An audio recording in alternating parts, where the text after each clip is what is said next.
I tried to bring things up before they really, really happened so that it wasn't like everybody looks knowingly at the guilty child when we're talking about it, Instead, it was just like, here's some things that we need to kind of head off at the pass, and it's not a big deal. And so we don't have to be butting heads over this. It's just us learning how to do life together.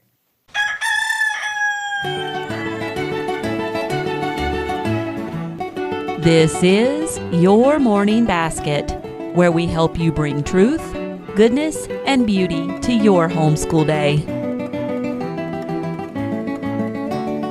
Hi, everyone, and welcome to episode 105 of the Your Morning Basket podcast. I'm Pam Barnhill, your host, and I am so happy that you are joining me here today.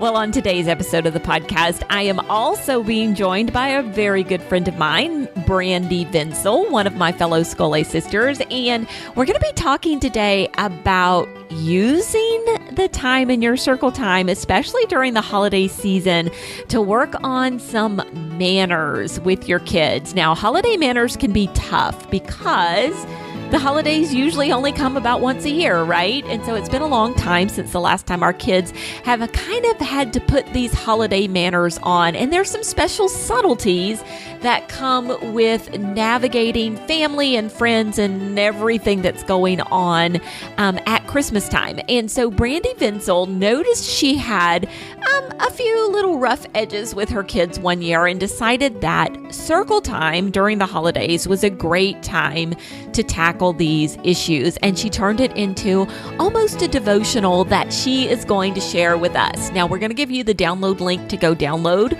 Brandy's Circle Time Manners class that you can use for yourself this Christmas season. But we're also going to talk today about how you can use it and exactly what it looks like in your home. So this is a wonderful gift that Brandy's giving us, and I think you're going to love this episode of the podcast. Now, speaking of gifts, that is not the only gift we have for you today. We actually are giving as a Christmas gift to the podcast listeners this year. That's you. We are giving away a set of our morning time explorations. Now, these are usually reserved just for members of the Your Morning Basket Plus community, but this Christmas we are sharing our Christmas Around the World explorations with you, and we would love for you to have those absolutely free. So if you go to pambarnhill.com/Christmas, you can download your free set of Christmas Around the World explorations and study Christmas in all different cultures this year. So thank you so very much for being a listener, and go do that now. And on with the podcast.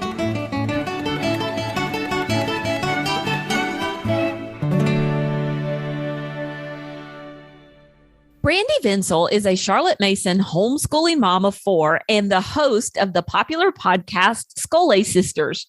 She is the author of Start Here, A Journey Through Charlotte Mason's 20 Principles, and the Afterthinker's Guide to Charlotte Mason's Home Education, which can be found on her blog, Afterthoughts.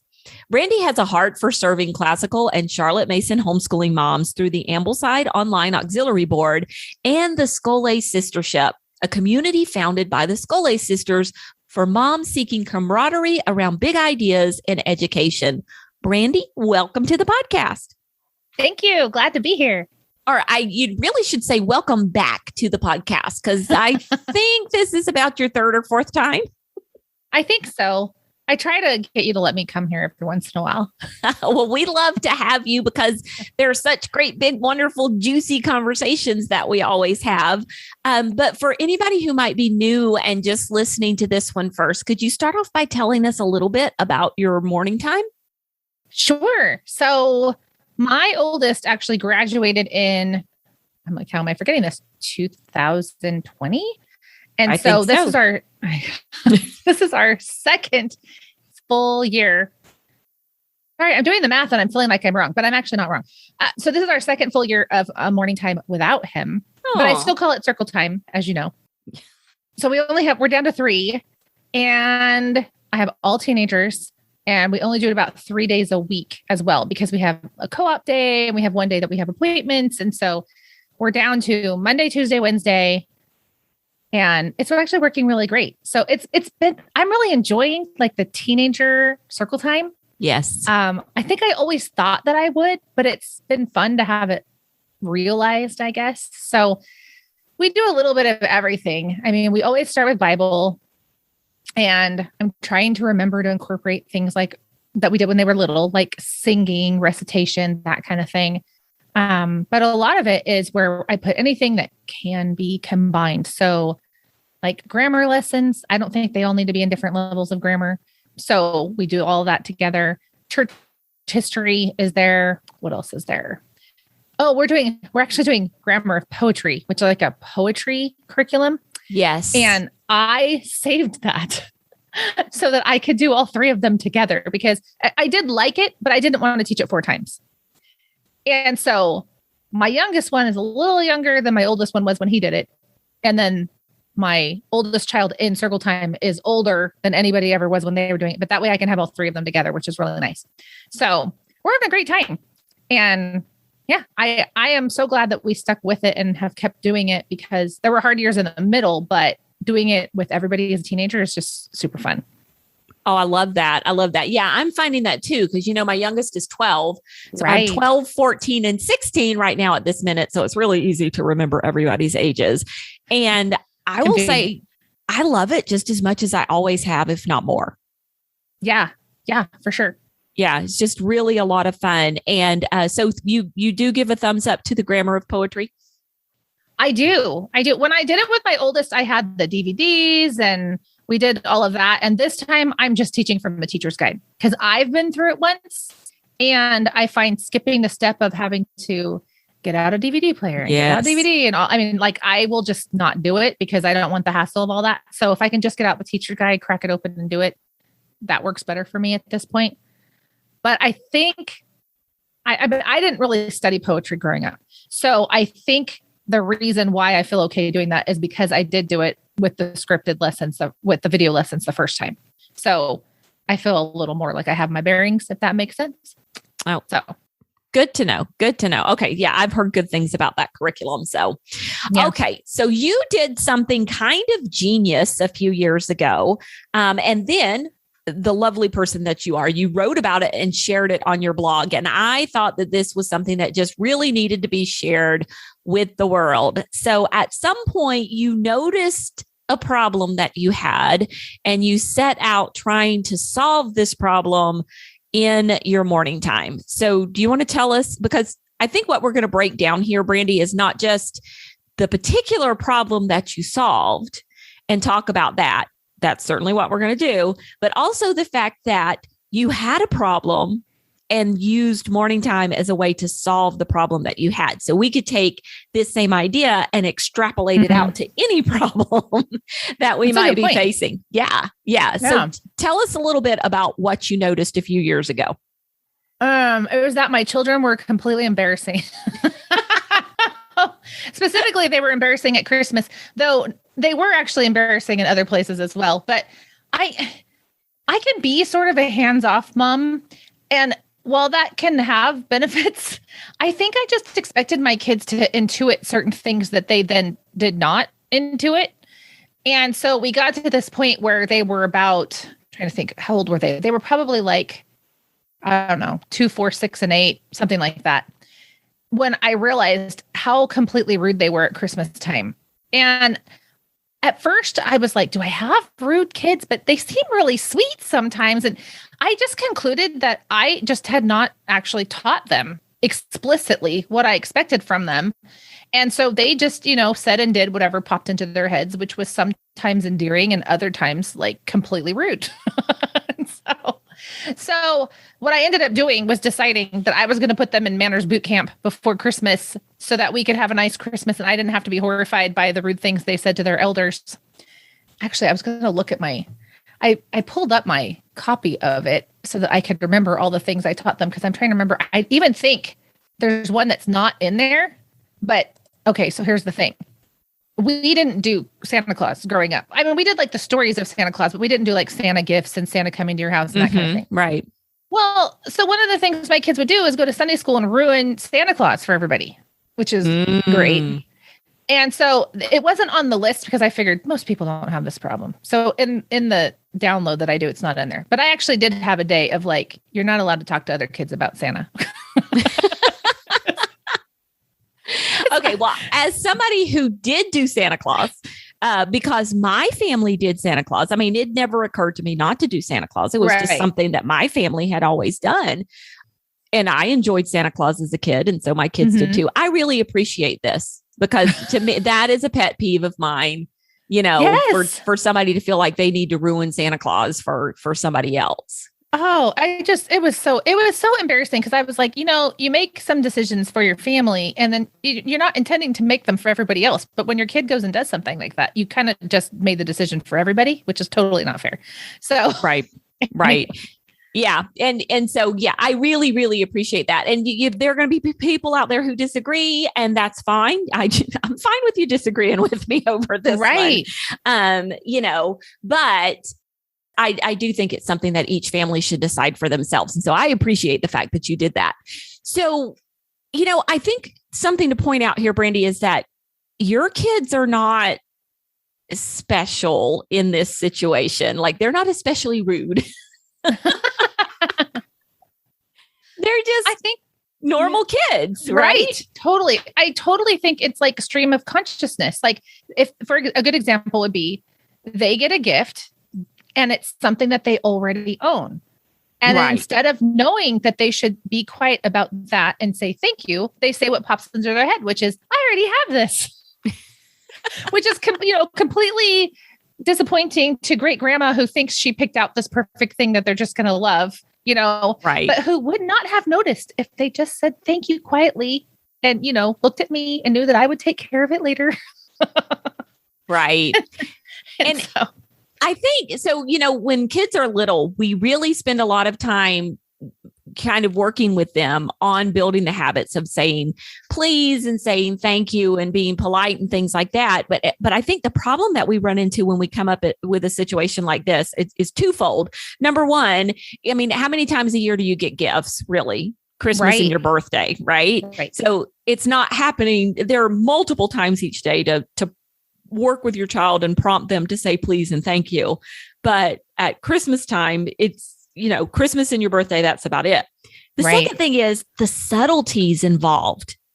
Right. When you think about it, it's not like somebody's handing you a juice cup or getting your shoes for you or feeding the dog for you or something like that. There are some real subtleties involved in getting and giving gifts. And this idea of you're getting something that you already own and you can't just blurt out the first thing that comes to mind, Right. No, it's true. There's not enough practice for them to get good at it. Like Christmas is here and gone and they make the same mistakes year after year after year. And I mean, they may get it by age 12, 14 without training, but I was just horrified. They really hurt one of their great grandparents' feelings one year. And I just felt so bad. And I thought, this is actually my fault. Like, I didn't tell them how they should act. And so they acted the way they thought they should act. So I just, So I just decided, you know what they need? They need explicit teaching. And it turned out to be this great experience also, because it was a chance for them to start to understand that subtlety. I never actually used that word subtlety, but such a good one, because that was really what was going on, is that they just saw the surface, right? They just saw their experience and they didn't realize how, an 80-something-year-old woman spending her time and energy and money to go shopping for them, that's like a big deal. Like, she doesn't have a lot of any of that. Right.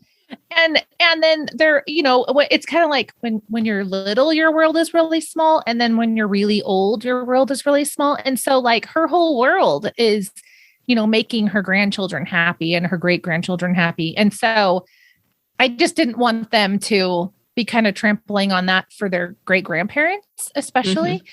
But, they're too little to be able to reflect on that. But what was interesting was that, through the lessons, we actually ended up having some really good discussions.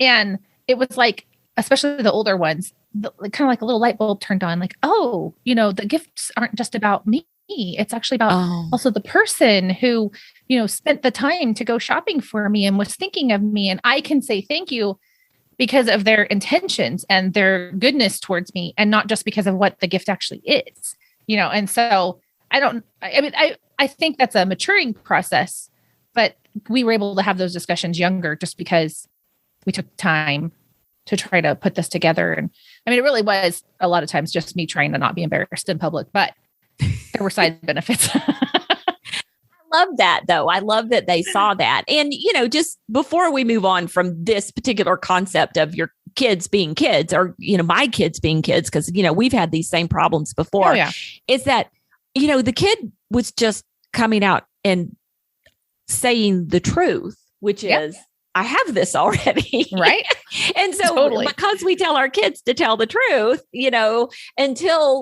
until you instruct them that thank you is the appropriate answer, and that's all you have to say, then they're going to do what we've instructed them to, which is to tell the truth, the whole truth, and nothing but the truth. Such a good point. So, okay. So we've established that it's not just Brandy's kids, it's everybody's kids. And they were doing what kids do, not because they were purposefully being rude, but because I feel the need to stand up for your children. They were just, telling the truth there. So how did you go about tackling this? You saw that there was a need there. Why did you decide that morning time was a good place to do this? Really, it's because I think they all needed it. Maybe the very first year, because I did this a few years in a row. Once I had written it up, we kind of did it every year until I felt like they pretty much had it down. So we did it more intense the first year, and then kind of did a refresher. And my youngest, the first year was probably only 2 or 3, I'm thinking. And so he obviously was probably not even going to remember on Christmas Day.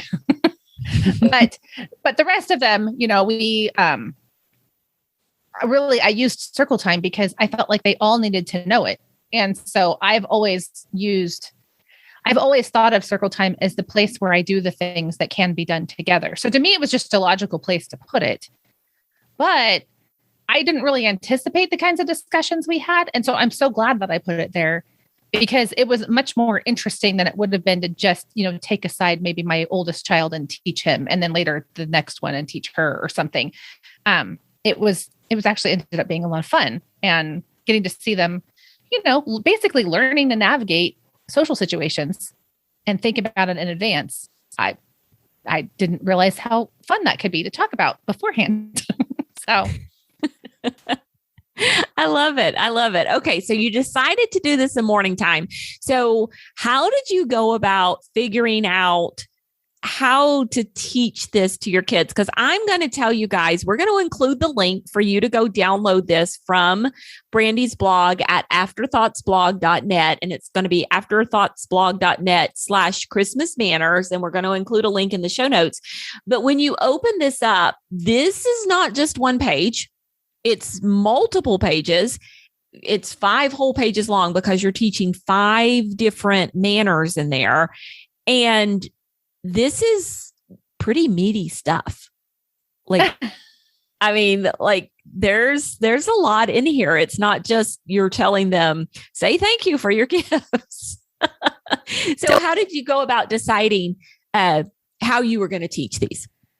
I think some of it was just because for our Christmas circle, we had it. Let me back up a little bit. So for a very long time, until they got old enough that I really couldn't spend the time on this, I would basically around Thanksgiving switch everything to just a Christmas circle. It was like 100% Christmas all the time.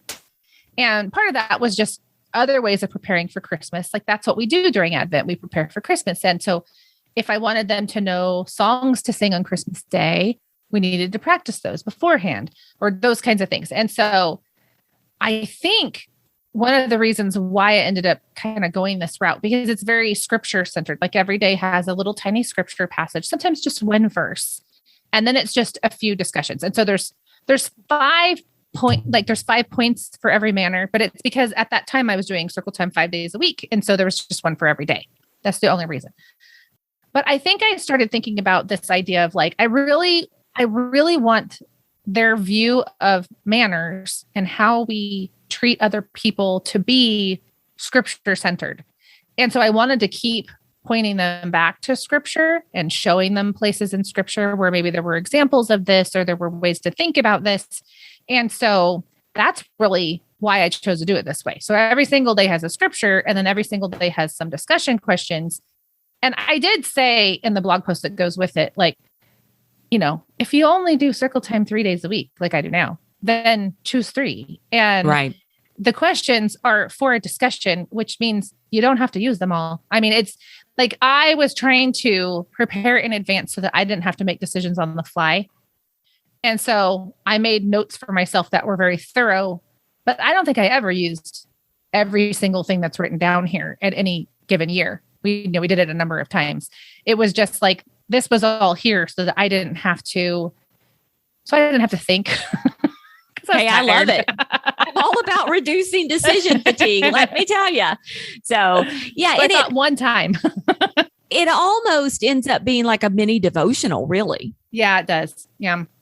Yeah. And so if the idea of training your kids on manners is not appealing to you, because some of us would rather pluck our lashes out or something like that than have to deal with this. This is actually a really great way to do it, because it ends up being almost like a little Christmas devotional, and just some really great discussion questions in here that are going to lend themselves to having some of these really meaty discussions with your kids. And I love the fact that you say, don't do them all.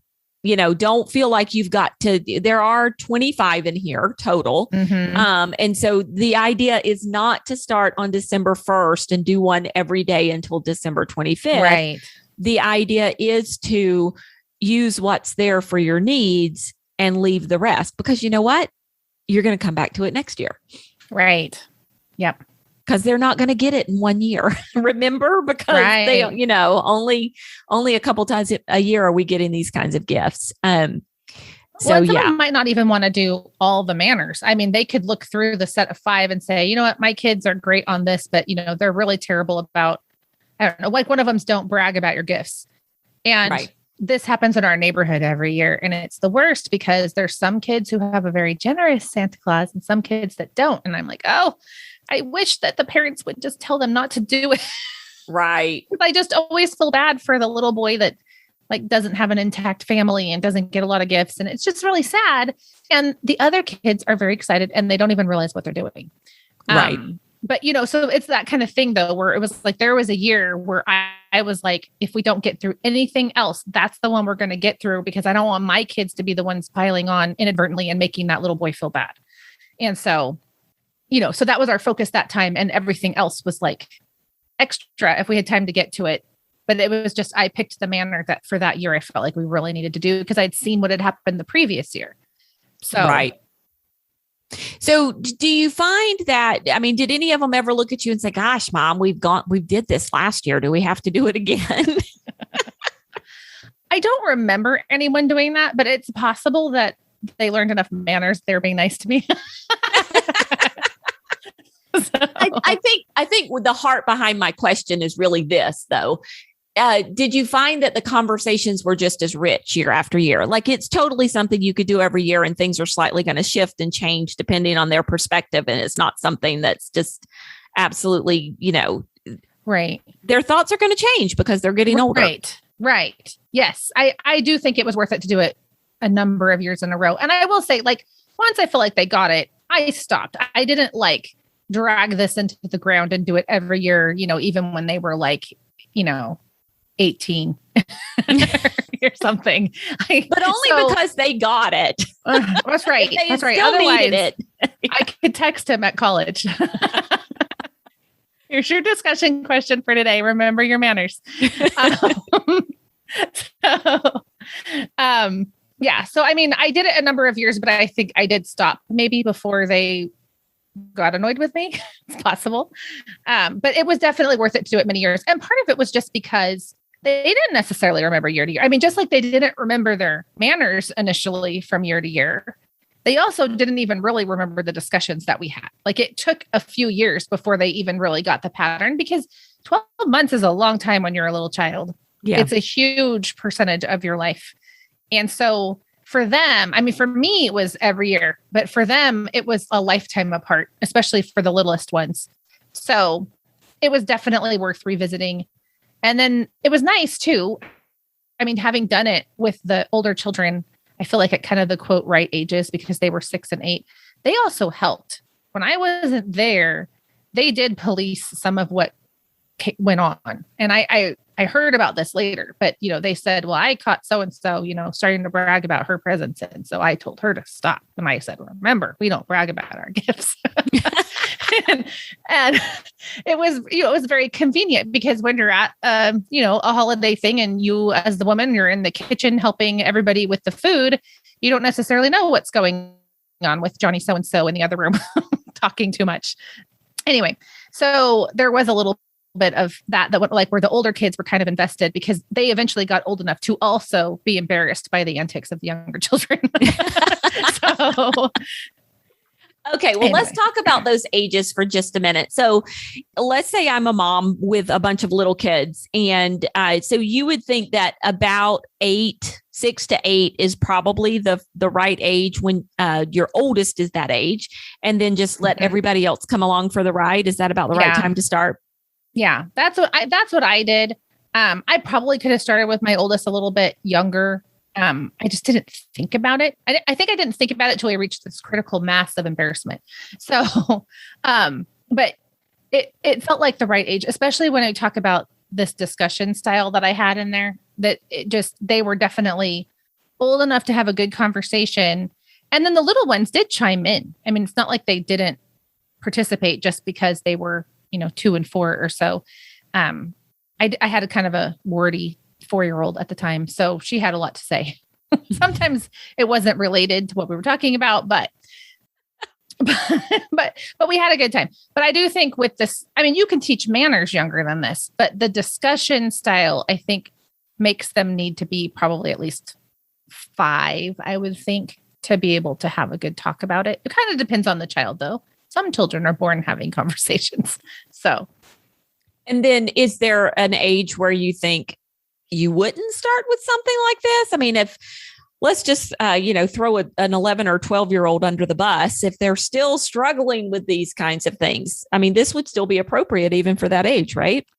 I think it is. I just think we have to be probably just a little more careful in how we do it and not make it sound babyish, I guess, and how we do it. But I mean, I'm even thinking like, there's just other things. I didn't get this formal with my teenagers, but there were still other things when it came to family events that had to be taught over the years. And I did use this kind of style, just not quite as formal. Things like, no, you can't bring a book to your cousin's birthday party because you need to be paying attention to everybody who's like, you need to be fully present. And I'm not going to let you bring a book, even though that's probably what I did as a child. But that doesn't make me right. So, or I don't know. I'm trying to think of other things. Like teenagers will start mumbling and not engaging and kind of have to be told, like, that's not how we're going to do things. And you're still part of the family, even though maybe you don't feel like when you're 13 being part of the family. So we still did some of this kind of thing in circle time. I just tried to do it a little less formal, a little bit more like funny. Like I tried to make it a little bit more lighthearted so they could kind of like get the joke and not resent me for it. Right. So yeah, because it's a big thing, in Charlotte Mason circles, children are born persons, and also that the mother is not supposed to and I'm going to say this badly, Charlotte Mason people, don't, write me, or go ahead and write me and Dawn will take care of you. But, it's like the mom's not supposed to harp on things. She's not supposed to preach things. She's just supposed to present the information and have the discussion and step out of the way and not nag. Frankly. And so that's one of the reasons why I love the fact that you use all the different verses in here and have a discussion. But I mean, this is the same approach. I think you're going to catch more flies with this kind of honey than you would by doing the nagging. Well, and I do think this is a little bit, it's less combative because it's not starting off with, you made this mistake And now we're going to remedy this in circle time. Because by the time I did this, like it was a year ago, I wasn't bringing up old things that had happened.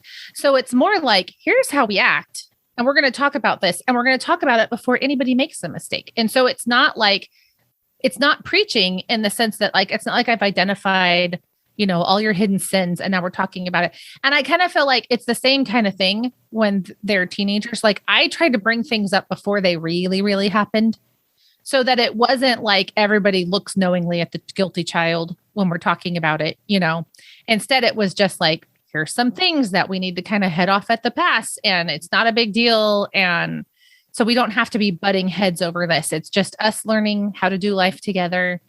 Not a big deal. I don't know. I found that is better. Like Charlotte Mason even has a book that she wrote called Ourselves. And it is direct teaching, but it's just like you talk about these things before they're an issue. So like the very beginning of it talks about basically being a slave to your five senses. So what does it look like if you're a slave to your taste, gluttony? What does it look like if you're a slave to your thirst, drunkenness, those kinds of things? But it's set up to where you're talking about all of that before a child ever is tempted really in those ways. And so it's not combative. You're just on the same team, learning about life and the things that humans naturally fall prey to. And so I feel like it's a way of like seeking wisdom together instead of nagging is often like, I'm standing against my child's behavior. Like you are wrong. And I'm going to remind you 500 times today. Maybe 6, which is very different from like, hey, we're going to, read about these things and think about what, good and mannerly behavior looks like.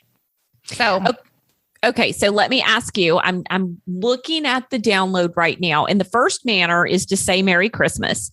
So would you, when you introduce this to your child, or to your kids, to the whole group, would you start by saying, we're going to talk today about why it's important to say Merry Christmas? Or would you just read the passage and start discussing the questions and maybe end it with, if they didn't come to that conclusion themselves, end it with that whole idea of, hey, this is like a saying Merry Christmas to each other? That's probably a great way to do it. But I actually did tell them this week's manner is say Merry Christmas. I did say that. And then, okay, so there's another question. So did you do it like that? Like, would you work on one manner for like, if you have 5 days, 5 days, or if you have 2 days, 2 days, or 3, and then move to the next one? Or that's what I did. Mm-hmm. Okay. So yep. you actually stuck on say Merry Christmas for a few days before you moved on to say thank you for your gifts. And this was very specific because I had children who would like refuse to say, I don't know why, but they would refuse to say Merry Christmas to anybody, like multiple of my kids. What? Okay. What is wrong with you? So I just set it up as a manner. Like, that's just something that we say, but they had to be convinced, which is why there's 5 days. Okay. And that's a good point. So if you have kids who are very happy to say Merry Christmas to everyone, this is one you can probably skip. Exactly. Yes. Yeah. Yeah, very much so. Okay. I love it. I love it. Love it. Love it. Okay. Before we go, you mentioned that you just do Christmas circle time from the end of Thanksgiving through basically when you stop for Christmas. So what are some other things that you have added? You mentioned the songs, the Christmas songs, which I think is absolutely brilliant. If you have young children or, we're not necessarily familiar with these songs, though, I would say that you could just turn on the radio about Halloween and oh my goodness. It starts so early now, probably like September. It does, but most of them are secular. I will say most of them are secular. That's true. Teaching them the Christmas songs so that they will be able to sing them on Christmas. I love that. And then for that, just look at your church tradition. I don't know about your church. My church sings the same songs on Christmas every single year. Yep. But what else did you do? We did Cindy Rollins's Messiah study. Yep. We did that, a very primitive version of it. Now it's fancy. You can get the little Advent book. I think it was literally a printout chart at one point. Yeah. And then you just matched it to the CD and she told you what CD she was using. So that's what I have. I still have that CD and like the printout chart. We did that. I also did and this is just kind of my own thing, but Rembrandt has a number of different Christmas paintings. And so every year I have 6 frames up on the wall in my dining area that I put their current artist study. So every year I take those down and put up, I refill it with the Rembrandt painting. So there's like, I'm trying to remember what they are. There's like an Annunciation. There's a nativity. There's just a number of things that are associated with basically Luke chapter 2. I would say most of them are Luke chapter 2. And then there's a little bit from some of the other gospels. And so every year I put those up, and then we will do like a more formal artist study, but not with all of them because we wouldn't get through 6 in that time, but we'll do a couple of them every year. And we've been doing those forever. I mean, it's just the same ones over and over. I just figure I don't mind seeing them every year. So they probably don't either. Right. There was one time I tried to get creative. And so I did like a series of nativity paintings. So I found like famous nativity paintings. And there was this one that was from like, I can't remember. It was like a really early oil painting, really early. And so it wasn't quite as high art as some of the others because it was just a earlier style. And I'll just never forget my little daughter looking at baby Jesus. And I was like, what's that? And I really thought she was going to say baby Jesus. And she looks at me and said, potatoes. Oh my goodness. So I went back to Rembrandt after that. I don't blame you. I absolutely don't blame you. Oh my goodness. That's funny. We do that. We do like Christmas read alouds. So every year I read Dickens's Christmas Carol. Mm-hmm. Mm-hmm. For those of you who don't know, Pam and Misty and I have an ongoing debate over Dickens' Christmas Carol. So we do that.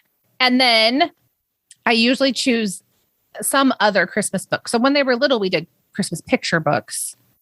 But now every year I try to find like a new Christmas, like a full length story. So we've done all sorts of things over the years. Like some of them are sappy and sad Victorian books, and some of them are more modern and everything in between. And it's been really fun.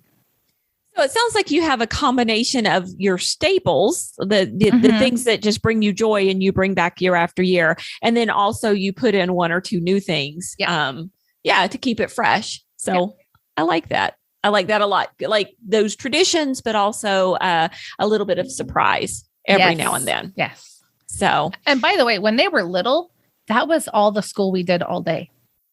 Like it probably wasn't until my oldest was 4th or 5th grade that I made him do school during that time. So we had our little, hour, maybe even hour and a half if I was trying to add in something else that needed to be done, like cookie decorating or something. But then like that was it. They had basically half days of school or quarter days of school during that 3-week period between Thanksgiving and Christmas. So. And that gave you time to do the things that you needed to do. Amen. Yes, it did. Yeah. Yeah. Love it. Love it so much. And it's perfectly appropriate for that age group. Lots of time to play and just leaning in and enjoying those traditions of the season and really learning so much, especially manners. Right.